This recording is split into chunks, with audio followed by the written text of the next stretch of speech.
Hello my loves, I'm Hannah and welcome to a new video on my channel. We are starting a new reading vlog today.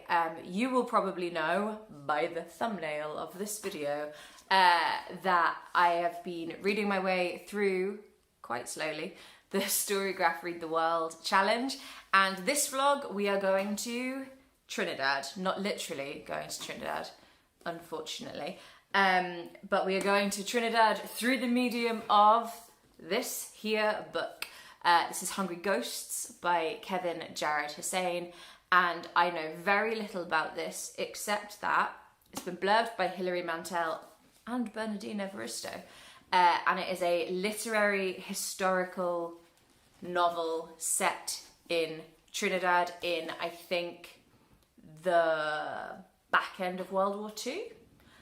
Like 1940s-ish era, and it's got really lovely end papers. That's all I know about it so far. I'm not going to read you the blurb. I'm not going to read myself the blurb. I'm just going to read the bloody book. So this is just a very quick intro to say hello and hi, and I will crack on with doing some reading, and I will update you as and when I've got something to say. It is currently Tuesday night. I am going to start reading this now, but I'm very tired, so it's unlikely that you'll hear from me again this evening unless there's something real juicy. And probably the next thing you see is going to be a dog walk. Maybe. But then maybe not. Sometimes I like to prove myself wrong. Something else is going to come on the screen now. See you in a little bit. Bye. Keeping myself on my toes, always. It's got one of my favourite things. If you are new to my channel and you've not been here before, I have a terrible memory. It's why my handle is Hannah Lost the Plot. Some people I know don't like a character list at the front of the book, but oh my God, am I grateful for a character list at the front of the book. This is boding well already. Thank you, Kevin. Lewin. Who's there? Who's that? Where's that? No. Where is he, Lou? There you go. Where's Zach?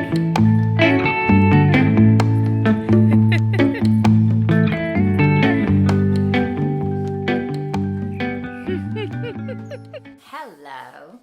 I have a little update for you. I am only about 60 pages into the book, so about a fifth, but it's enough to sort of, I think, be able to give you kind of like a scene setting update. So let me try and do that. I will say I'm enjoying it so far. I really like Kevin Jared Hosein's writing style. So, this is set in the 1940s, although at the moment, like, the time setting is not landing for me, like, really specifically. Like, I wouldn't necessarily know where to place this if it didn't say that it was the 1940s. So it's the 1940s. We're in Trinidad. We are in a place called Bell Village. And the book follows kind of, I guess it's sort of multiple POV, but mostly follows sort of two households.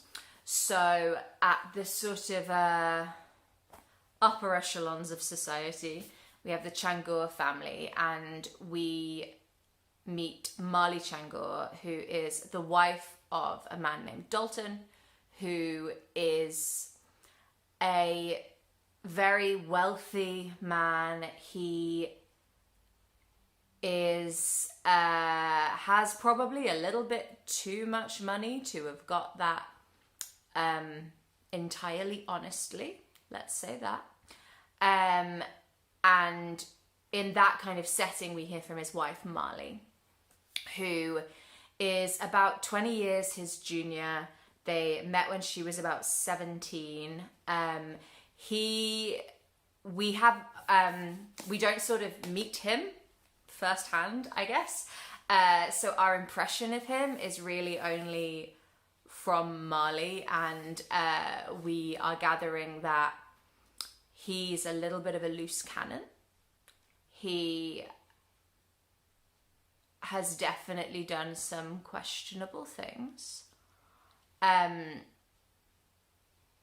he's got some kind of, criminal, shady business. And his wife, Marley, finds a note that says, what does it say exactly? Let me see if I can find it.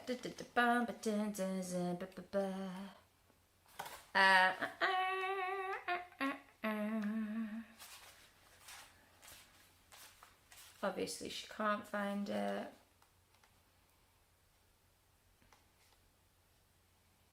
Leave the doors locked. I have the spare key with me.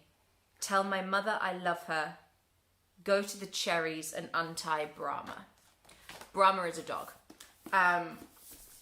So she receives that note from him and is like, okay.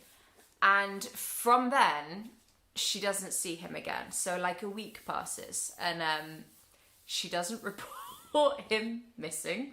She just sort of thinks, oh, well, I guess he'll be back soon. I should say from her perspective, it seems very much like it was a marriage of convenience.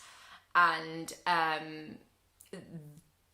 there's kind of intimations that she has a bit of a dark past herself. And so let's just say she's not like in love with him. So the fact that he's kind of disappeared is a bit like, okay. But yeah, he has just disappeared, and she she has a really funny reaction, this kind of like nothing reaction, which reminds me a bit of, if you've read Build Your House Around My Body by Violet Cooper Smith, it reminds me of the boyfriend's reaction in that when the protagonist goes missing, of just like, why aren't you calling the police? But okay. But yeah, so he's disappeared, and that's the situation with Marley. He when he said there, tell my mother I love her, his mother is like a shrine in the house, so he's definitely like got some issues. Brahma, the dog, the wife, Marley, didn't go down to the fields because it was dark. And that dog ends up dying, shortly followed by another dog dying. And I need content warnings if there's going to be animal death. I really do. Like, it's not enough to like make me not want to read the book or like stop, but I was a bit like, oh, just killing the German Shepherds right in front of me, okay. But that's just an aside in case you also would like a heads up. Animal death. So that's Marley, and that's the situation there. Dalton has disappeared. We don't know where. He did intend to leave, at least he left a note, so we assume he intended to leave. We don't know if he'd intended to come back. We don't know what's going on with him. And then the other sort of main group of characters, main family we follow, is Hans Raj, who is one of the workers, sort of at the Changors estate. He works for them. And him and his family live in a place called the Barracks, which I am getting the vibe is sort of kind of like a slum, essentially.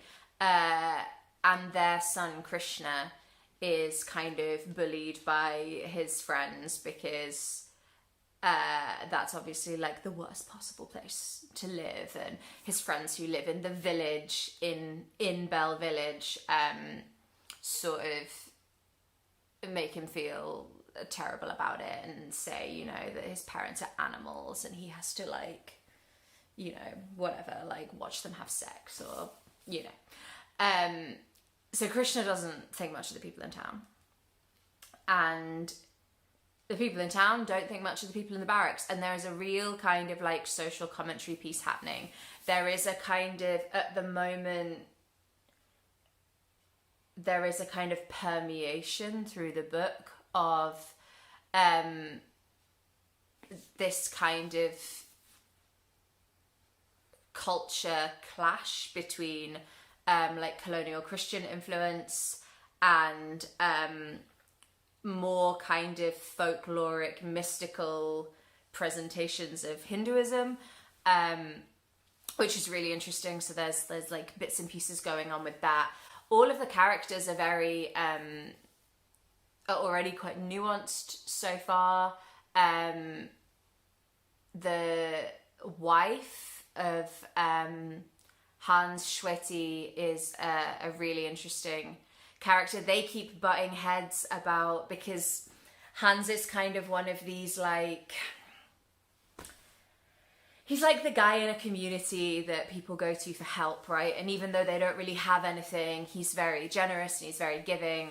And Shweti gets really angry at him because it means that they don't have enough money to go and buy a house or a plot of land in town, and they're confined to kind of staying in these barracks. And the barracks are, there's been a rainstorm and, like, they're like ankle deep in water. There's like holes in the roof. It is not a pleasant place to live. She wants to get her family out of there.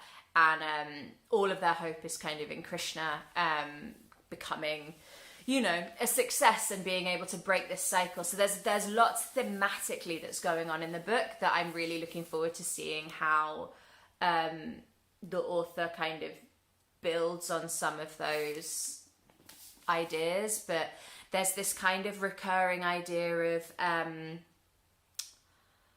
hereditary sort of like passing things on, and what gets passed on and what doesn't, and inheritance, and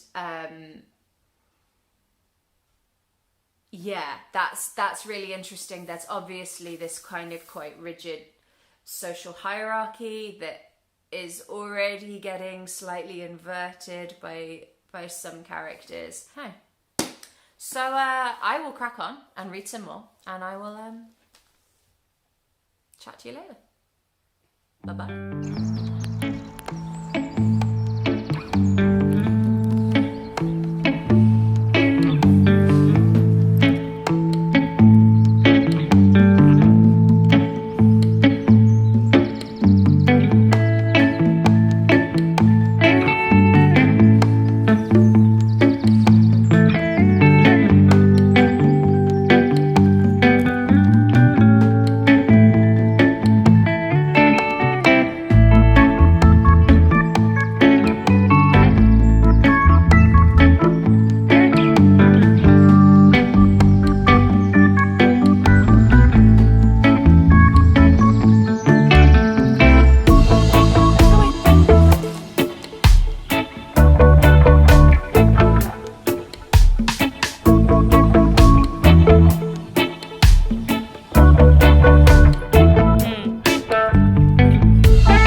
I think this man is about to kill a third dog.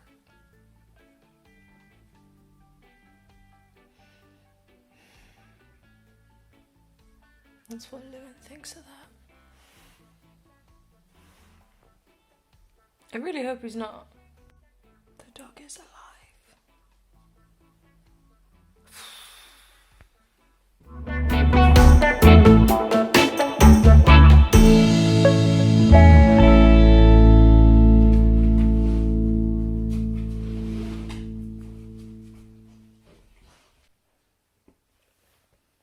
I absolutely love having a big dog, except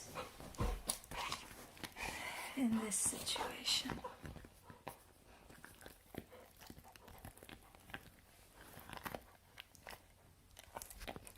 You say, that's not even your ball. That is my tumble dryer ball.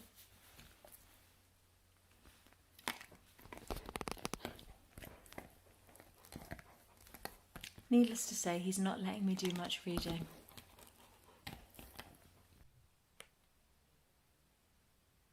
He's killed another dog.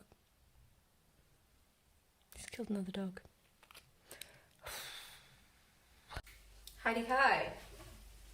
So I am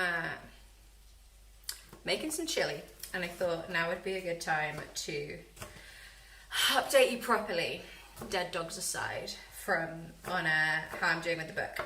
So I am really liking it. Aside from the dead dogs, which I think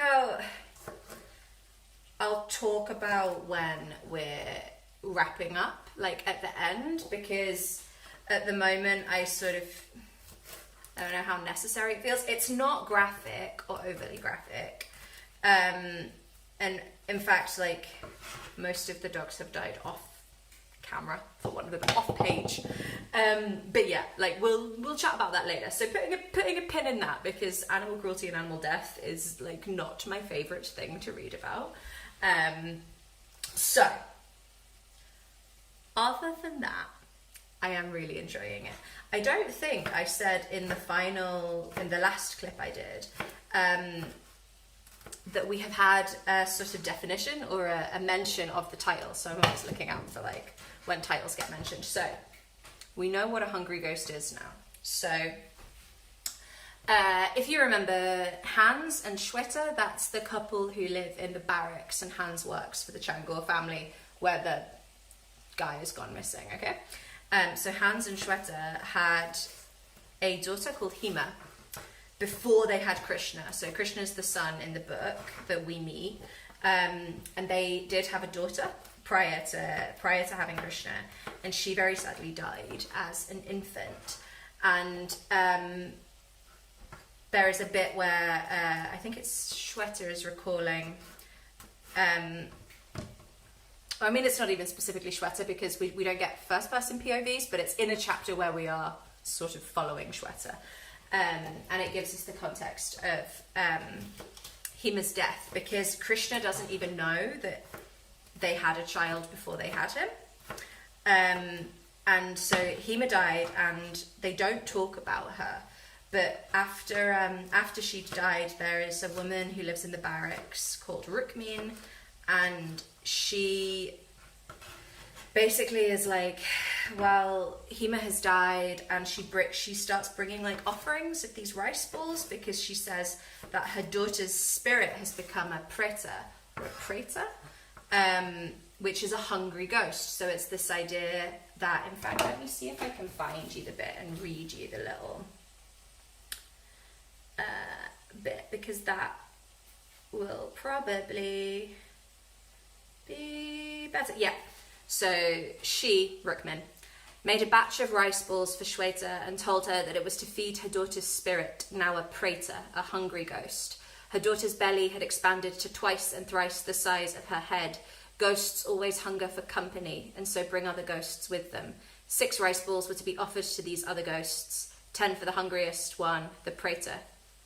And then it talks about more of kind of the, like, ritualistic aspects of what preta is supposed to do, which sounds a little bit similar to the Jewish custom of Shiva.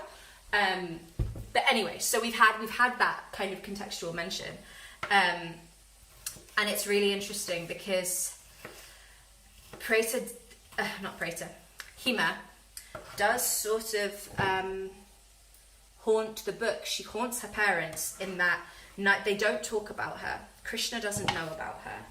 And they have not mentioned her name aloud to each other since she died. And Krishna's like 12 or 13. So it's been a long time. And it's really interesting the way that unspoken grief is sort of affecting their relationship. There's a really interesting exploration, particularly of how it is impacting their sexual relationship. Having this kind of like unspoken thing that's not being acknowledged. So you've got that kind of thematically, but then it also trickles through to some of the other characters could sort of be described as kind of hungry ghosts in their own way. So a big cause of sort of conflict in Shweta and Hans's relationship is that, I think I said before, like Shweta really wants to, she's putting quite a lot of pressure on Hans to save the money that they need to move out of the barracks and move into the village, and Hans feels like it doesn't matter what he does, she's not like content, like he can't do enough for her, so he feels like she's a little bit of this kind of like like he's not able to satisfy her, which again links to the whole sexual relationship thing. More on that later probably. But then there's also Krishna, and Krishna sort of is this persistent echo of the child that they lost, but then he gets really frustrated at like what he perceives as his dad's sort of acceptance of where they sit in the social hierarchy, and he kind of doesn't want to conform, and he's hungry for like freedom. And then we have Mrs. Changur, Mali Changur, who is the wife of the man who's gone missing, who lives in the fancy house. And she has sort of escaped this life of difficulty, and she's kind of landed on her feet, and she's constantly scared that she's going to lose it, but also she's hungry for this interaction, and because she has married for convenience, right? And so she feels like she's kind of starved of human interaction, and particularly kind of sexual interaction, and she's got her eye on Hans. I think that's a spoiler. But yeah, so there's all of that kind of like hunger that's permeating the book. And I think I'd said before, like, oh, if it ends up being a thriller, that's going to be really interesting. I would say, even though I am really enjoying it, I don't think it is like, if you're after like a straight up thriller, this isn't it. It's definitely a literary thriller. And it's definitely kind of, I guess, about more than just the plot of what's happening. Because it's really quite character focused, and it's got a lot to say about race and class and society. So we have like Hans, who, as I said before, the reason Krishna gets really frustrated with his dad is because he seems to, or appears to, have sort of accepted his position in society, which is pretty much like at the bottom. And Krishna thinks his dad is very like meek. He's a very physically strong man, but Krishna gets frustrated because he's quite deferential to his sort of social superiors, I guess, for want of a better way of phrasing it. But we are starting to see, so I should say, I'm just over halfway through the book. And we are starting to see this kind of deeper yearning in Krishna. And then he's sort of contrasted with Mali. Now, Mali is someone who seems to have come from a similar background to them, but as I said, has sort of, I guess, objectively improved her life, but still feels dissatisfied, and still she's got this real like fear that she, like I said before, that she's going to lose what she's gained, and so even though she has objectively kind of got out, she's still haunted by this fear that she could topple right back down to where she was. And then we have, as I said, Krishna. He doesn't appreciate his dad's approach, and he's sort of befriended these twins who are the sons of this notorious criminal. And everyone is very kind of prejudiced against these twins, but Krishna's very drawn to them, and sort of he finds kinship with them in a way that he doesn't in the barracks with sort of his own people, and not with the people who are in the village, who are sort of, if you imagine society like a ladder, the people who are the next rung up. He doesn't want to be like them. He doesn't want to move up. he kind of wants to move sideways. And then he's sort of juxtaposed with this other young character called Lata, who is this young girl. She's around Krishna's age, and he's got a little bit of a crush on her. And she also lives in the barracks, so pretty much the same like social standing as Krishna, but she dreams of sort of marrying a boy from the village, and a bit like Shweta, she wants to move up. She wants to kind of move to the village. She wants her life to be easier than her parents' life. Understandable, right? But she's sort of like doing this really like naive and sweet sort of juvenile flirting with these boys from the village, and sort of doesn't realise that at best they pity her and at worst they revile her, and it's really like kind of gutting and galling. So you've kind of got all of that going on, plus the mystery of where is Mr. Changor, how, like, where is he? Has he been kidnapped? Has he died? Has he run off? Who's killing these dogs? Because the dogs are being killed kind of as a like intimidation tactic, because they're the dogs of the Changor family. And yeah, I'm really enjoying it. It is it's very interesting. There's a lot in it, and yeah, I will continue to make my chili now, and I'll probably just check in with you after we've finished, I think. It is Sunday afternoon. The next thing you see will maybe be a dog walk. We're going over this afternoon to see my in-laws, and we're probably going to go for a dog walk over their way, and then yeah, that's probably going to be it. Catch you later. I've been complaining this whole week, or the whole last couple of weeks really, about it not being as warm in the northeast as literally everywhere else in the country. Even my partner, who's currently working in Glasgow, much further north and west than where we are, has been getting glorious sunshine, and I think I got really used to the fact that it just wasn't going to be as hot here as everywhere else, and I just went for a run, and it is so much hotter than I thought.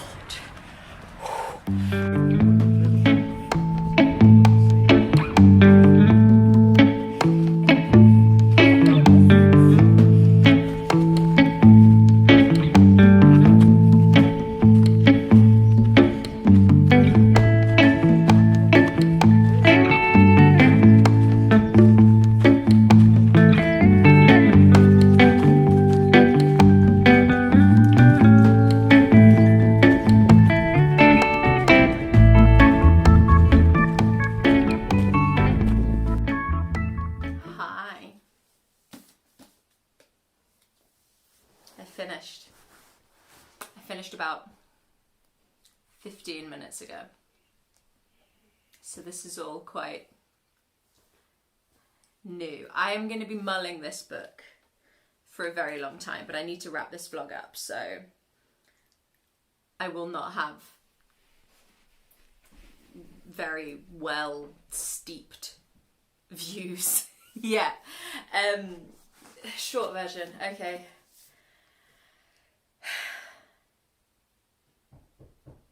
This book is really sad. I mean, that's the really short version. This book is really sad. It's hard to talk about because I don't want to spoil it. Sorry if you can hear Lewin really aggressively scratching his ear. Yeah, I liked it.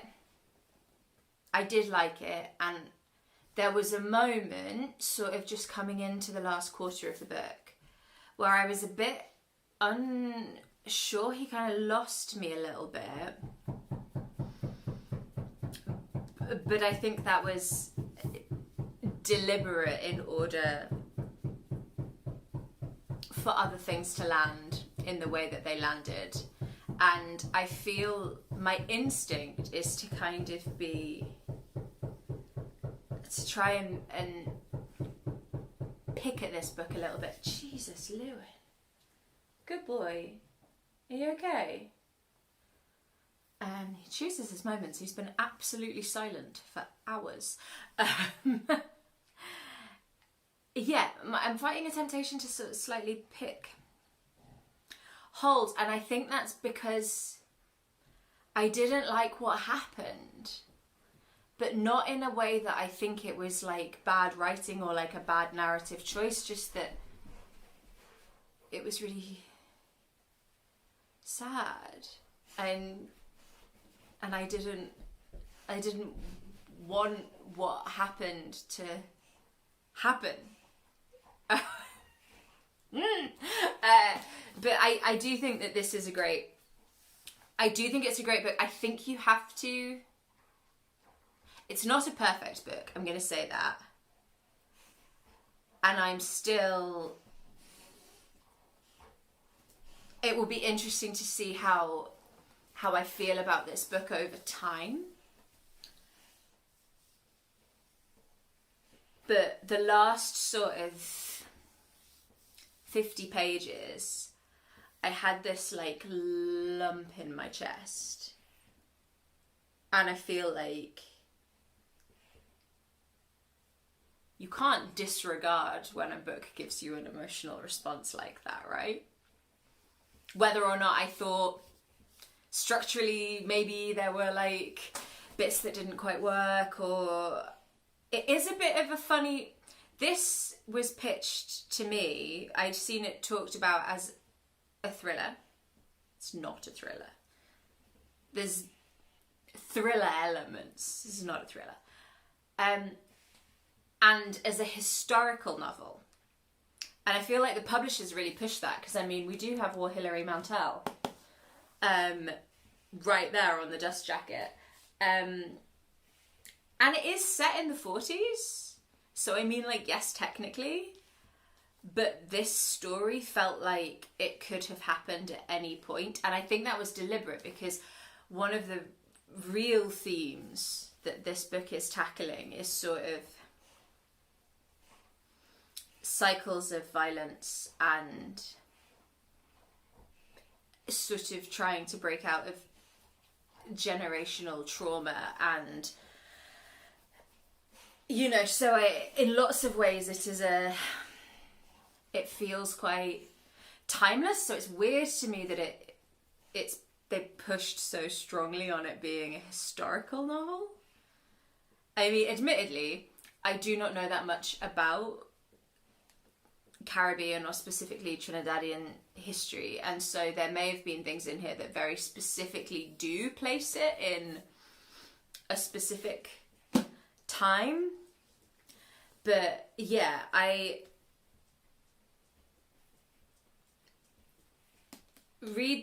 if you're, check content warnings before you read it, even aside from the animal death, which I can't say anything more, actually. You know how earlier I was like, I'll come back to the animal. I can't, it's spoilery, so I can't. But yeah, really interesting. And like, he's a beautiful writer, like on a kind of like sentence level, lovely, like really some really like standout parts. I think he's got a couple of other books that I will definitely check out, other books by Kevin Jared Hosein, and I'm very sad now, which is just what you want on a Monday night at 11 o'clock. Let me know in the comments down below if you have read this or if you're interested in reading it. If you've read this, I would really like to talk to you about the kind of conclusion, but I'm really mindful that I don't want to spoil it for other people. So if you have read it, leave your thoughts in a comment down below, but like head it like spoilers or something, you know, just so that people don't accidentally find it. But yeah, I do recommend it. but it's heavy. It's heavy. I will also link in the description box down below the other videos that I have done in this series. This is number 4, in case you want to catch up if this is your first time here. And if this is your first time here, like, hi, welcome, hello. I probably should have said that at the beginning. Maybe I did, I forget. If you've liked this video, it would be lovely if you could actually like this video. That's always nice. And if you're new here and you liked these sort of fragmented ramblings, there's plenty more to come, so feel free to subscribe. Be lovely to have you around. And yeah, if you no, that thought's gone. Roll credits.